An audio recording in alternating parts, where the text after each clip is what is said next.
माई युवा भारत भिवानी केंद्र के द्वारा जो भिवानी के CBLU यूनिवर्सिटी में जो कार्यक्रम का आयोजन किया गया है और ये तस्वीर दिखा जा रही है कि विकसित भारत यूथ जो पार्लियामेंट 2026 का आगाज़ किया गया, जिसमें युवाओं के द्वारा यहाँ पर जो संबोधन दिए गए हैं, जिसका विषय है कि इमरजेंसी और लोकतंत्र।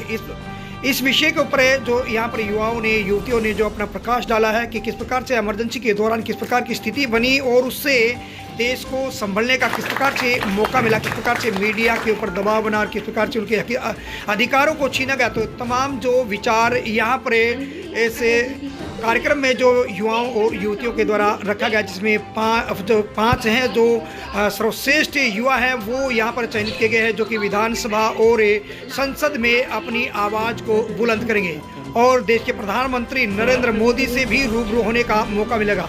देश भर में इस प्रकार के कार्यक्रम हैं वो जारी है लगातार।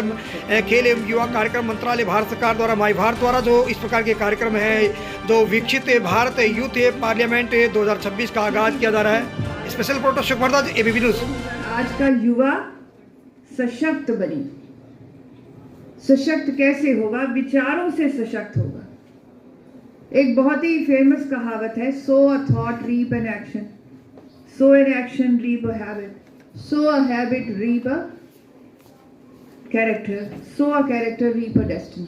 तो कहाँ किसी चीज की भी जो शुरुआत होती है वो विचार से होती है। आप विचारहीन हैं तो आपके जीवन का भी कोई लक्ष्य नहीं बनेगा। और मनुष्य में विचार हमेशा आएंगे। विचार, हमारा दिमाग कभी भी विचारों से रहित नहीं होता। चांदनी है और मैं वैश्य कॉलेज की छात्रा हूँ। आज मैंने विकसित भारत यूथ पार्लियामेंट में पार्टिसिपेट किया, जो माई भारत द्वारा ऑर्गेनाइज़ की गई, और इसमें पार्टिसिपेट करके मुझे बहुत अच्छा महसूस हो रहा है। मैंने इस प्रतियोगिता में 3रा स्थान प्राप्त किया और अब यहाँ से अगला पड़ाव होगा हमारा विधानसभा का, और अगर यदि वहाँ भी हम स्थान प्राप्त करते हैं तो हम अगला पड़ाव यानी कि नेशनल लेवल पर जाने का, पार्लियामेंट में जाने का मौका मिलेगा और साक्षात मोदी जी के सामने, हमारे प्रधानमंत्री जी के सामने अपना वक्तव्य प्रस्तुत करने का मौका मिलेगा, जिसके लिए हम बहुत एक्साइटेड हैं। Thank you. मेरा नाम प्रियंका है और विकसित यूथ पार्लियामेंट जो कि माई भारत द्वारा आयोजित किया गया है, मैं उसके जो विषय थे, जो कि हमारा आपातकाल को 50 वर्ष और भारतीय लोकतंत्र को जो सबक मिला है, उसके विषय में मैंने अपने विचारों को प्रकट किया। और सबसे महत्वपूर्ण बात यह है कि किस प्रकार हमारी इस सरकार ने, हमारे इस लोकतंत्र ने हमें ये मौका दिया कि किस प्रकार यूथ अपना जो विचार है वो सबके समक्ष प्रस्तुत कर सकता है, और हम इस माध्यम से मोदी जी तक भी अपने विचारों को प्रकट करेंगे। धन्यवाद।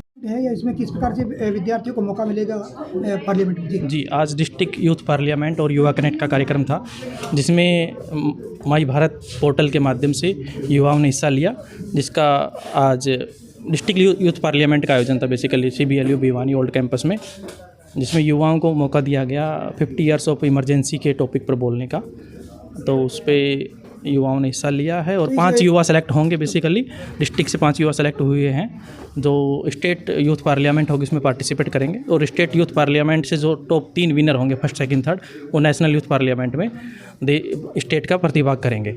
इसके साथ ही मेन ये है कि जो 18 से 25 साल के जो आयु वर्ग के युवा हैं वो इस कार्यक्रम में हिस्सा ले सकते थे। जी, मेरा नाम आंचल है। आज भिवानी में जो डिस्ट्रिक्ट लेवल पर माई भारत ने प्रतियोगिता ऑर्गेनाइज़ की थी, दैट वाज विकसित भारत यूथ पार्लियामेंट 2026। आज उसमें मैंने पार्टिसिपेट किया एंड 2nd पोजीशन अचीव की। एंड हम सबको, हमारे डिस्ट्रिक्ट यूथ ऑफिसर ने बहुत मोटिवेट किया है कि अब जो नेक्स्ट लेवल होगा वो विधानसभा हरियाणा में होगा, जो हमारे लिए बहुत बड़ी बात है। जब हम सांसदों को बैठा हुआ देखते हैं, वहाँ बैठने का हमें मौका मिलेगा, और अगर हम वहाँ जीतेंगे तो हमारे भारत के प्रधानमंत्री जी से मिलने का भी हमें मौका मिलेगा। So I am very grateful that we got this opportunity and very excited to represent my district on the next level. मेरा नाम लगन है, मैं राजीव गांधी महिला महाविद्यालय की छात्रा हूँ। आज हमने माई भारत द्वारा आयोजित विकसित भारत यूथ पार्लियामेंट 2026 में पार्टिसिपेट किया, और यह बहुत एक प्राउड मोमेंट था and we got selected. Now we are going to parliament, Vidhan Sabha. वहाँ पे जाना बहुत एक प्राइड मोमेंट है अपने आप में, एंड वहाँ पे जब हम प्रेजेंट करेंगे, अगर हम सेलेक्ट हुए तो हम नेशनल लेवल तक जाएंगे एंड मोदी जी तक हमारे विचार पहुँच रहे हैं। ये एक बहुत अच्छा इनिशिएटिव है कि यूथ के विचारों को आगे रखना। Thank you. नमस्कार, मेरा नाम साक्षी है। माई भारत भिवानी द्वारा आयोजित भाषण प्रतियोगिता में विकसित भारत यूथ पार्लियामेंट 2026 में मैंने भिवानी ज़िले में प्रथम स्थान प्राप्त किया है, जिसका विषय था आपातकाल के 50 वर्ष भारतीय लोकतंत्र के लिए सबक। क्या इसमें मैसेज दिया गया है, किस प्रकार के क्या कुछ था उस विषय के ऊपर जो आपने फोकस किया? भारत के इतिहास में आपातकाल एक बहुत घनी काली रात रही है, जिसके सबक को हमने आज भारत ने उससे क्या सीखा है, हमने सभी के समक्ष उन सबक को प्रस्तुत किया। तो अब आगे के कैसे मौका मिलेगा इसे, ये जो कार्यक्रम है आगे प्रधानमंत्री जी से भी मुलाकात की बात रहेगी, उनके समक्ष भी ऐसा क्या इस प्रतियोगिता में? हम भारत के युवा हैं और हमारे अपने कुछ विचार हैं जो इतिहास से भी प्रेरित हैं, तो ये बहुत अच्छा मौका मिला है हमको कि अपने ज़िले का, अपने राज्य का प्रतिनिधित्व हम आगे अगले स्तर पर करेंगे, अपने मन के विचारों को पूरी दुनिया तक पहुँचाएंगे।